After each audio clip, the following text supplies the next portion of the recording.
SSC পরীক্ষার ভয় দূর করার উপায়। তুমি এখন একটা কঠিন সময়ে দাঁড়িয়ে, সামনে এসএসসি পরীক্ষা।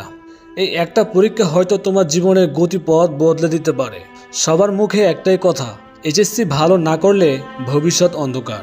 প্রেশার এত বেশি যে মনে হয় রাতের ঘুম হারাম হয়ে গেছে। কিন্তু সত্যি কি এই পরীক্ষাটাই তোমার সব? বন্ধুরা, শুনে রাখো, এই পরীক্ষা গুরুত্বপূর্ণ, কিন্তু এটা তোমার জীবনের শেষ কথা নয়। তবে হ্যাঁ, এই মুহূর্তটা তোমার আত্মবিশ্বাসের সবচেয়ে বড় পরীক্ষা।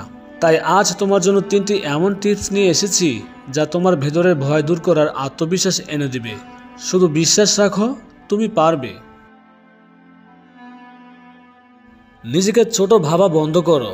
প্রতিযোগিতা নিজের সাথেই। তুমি যখন মনে মনে ভাবো আমি তো কিছুই পারি না, আমার তো অত ভালো প্রস্তুতি নেই, ওরা তো অনেক অগ্রগামী, তখনই তুমি নিজেকে পিছিয়ে দিচ্ছ।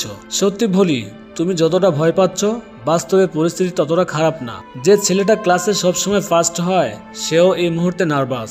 তোমার মতো সেও রাত জেগে কাঁদে, প্রেশার ফিল করে। কারণ এসএসসি শুধু বইয়ের পরীক্ষা না, এটা মানসিক দৃঢ়তার পরীক্ষাও। তাই এখন দরকার শুধু একটা জিনিস, নিজের সাথে প্রতিযোগিতা করা। আজ তুমি 2 ঘন্টা পড়েছ, আগামীকাল পড়ো 2.5 ঘন্টা। নিজেকে প্রতিদিন একটু একটু করে ছাড়িয়ে যাও, এটাই সত্যিকারের গ্রোথা। তুমি অন্যদের সাথে না, নিজেকে প্রতিদ্বন্দ্বী ভাবো। কারণ আজকের তুমি কালকের তোমার প্রতিপক্ষ। ছোট ছোট অর্জনে নিজের শক্তি খুঁজে নাও। প্রশ্ন করো নিজেকে, এই পুরো বছরে এমন কিছু কি করেছো যা আগে পারতে না? তুমি নিশ্চয়ই কিছু অধ্যায় শেষ করেছো, নতুন কিছু শিখেছো, কোনো একটা কনসেপ্ট নিজের মতো করে বুঝে নিয়েছো। এইসব ছোট ছোট সাফল্যই তোমার আত্মবিশ্বাসের ভিত।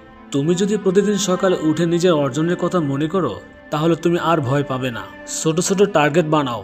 আজ শুধু এই টপিকটাই শেষ করব, আজ শুধু এই প্রশ্নটা বুঝবো। এভাবে লক্ষ্য নির্ধারণ করলেই আত্মবিশ্বাস তৈরি হবে। যখন তুমি নিজের ছোট অর্জনগুলো কদর করতে শিখবে, তখন তুমি বড় লক্ষ্যের দিকে এগিয়ে যাবে সাহস নিয়ে। ভয়কে শক্তিতে পরিণত করো। মনের স্ক্রিপ্ট বদলাও। এইচএসসি নিয়ে তোমার মনে যদি এই স্ক্রিপ্ট চলে, আমি পারবো না, আমি তো ভুলে গেছি, আমার কিছু হবে না, তাহলে এই মাইন্ড স্ক্রিপ্টই তোমার শত্রু। এই স্ক্রিপ্ট বদলাও। নিজেকে বলো, আমি পড়েছি, আমি শিখেছি, আমি পারবো। এই কথাগুলো প্রতিদিন নিজেকে অন্তত 10 বার বলো। দেখবে ধীরে ধীরে ভয় সাহসে পরিণত হয়েছে। ভয় থাকা খারাপ না, ভয় মানে তুমি গুরুত্ব দিচ্ছ, কিন্তু ভয়কে কনভার্ট করতে হবে শক্তিতে।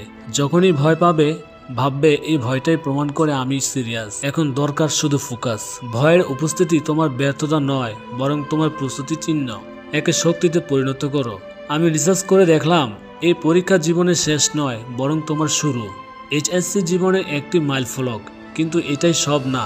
তুমি এই পরীক্ষায় কি করবে সেটা গুরুত্বপূর্ণ, কিন্তু তুমি মানুষ হিসাবে কি শিখছো, তোমার মনের শক্তি কতটা বেড়েছে, সেটাও আরও বেশি গুরুত্বপূর্ণ। তুমি এখন যা অনুভব করছো, ভয়, চাপ, দুশ্চিন্তা, এগুলো স্বাভাবিক। কিন্তু তুমি যদি আজ ঠিক করো, আমি লড়াই করব, আমি শেষ পর্যন্ত যাব, তাহলে সাফল্যে তোমার দরজায় নিজে এসে দাঁড়াবে। বন্ধুরা, মনে রেখো, এই পৃথিবীতে এমন কেউ জন্মায়নি যে কেউ একটু ভয় পায় না, কিন্তু যারা সাহস নিয়ে এগিয়ে যায়, তাদেরই নাম একদিন বইয়ে লেখা হয়।